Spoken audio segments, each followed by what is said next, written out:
ലോകം കീഴടക്കിയ ധീരനായ അലക്സാണ്ടർ ചക്രവർത്തി തന്റെ മരണശയ്യയിൽ വെച്ച് ആവശ്യപ്പെട്ട അവസാനത്തെ 3 ആഗ്രഹങ്ങൾ.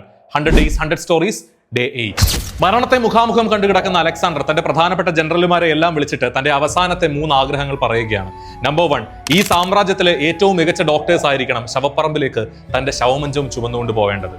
നമ്പർ 2, തന്റെ ഈ ജീവിതകാലം കൊണ്ട് താൻ സമ്പാദിച്ച സ്വർണവും രത്നങ്ങളും സമ്പാദ്യങ്ങളും മുഴുവൻ കൊട്ടാരം മുതൽ ശവപ്പറമ്പ് വരെയുള്ള വഴിയിൽ ഇരുവശങ്ങളിലുമായി നിങ്ങൾ വിതറിയിടണം. നമ്പർ 3, എന്റെ കൈകൾ നിങ്ങൾ കെട്ടരുത്, അവ ശവമഞ്ചത്തിന് പുറത്തേക്ക് വിടർത്തി വെക്കുക. അത്ഭുതപ്പെട്ടു പോയ മന്ത്രിമാർ അല്പസമയം എടുത്തിട്ടാണെങ്കിലും അലക്സാണ്ടറിനോട് ഈ അൺയൂഷ്വൽ ആഗ്രഹങ്ങളെ കുറിച്ച് ചോദിച്ചു.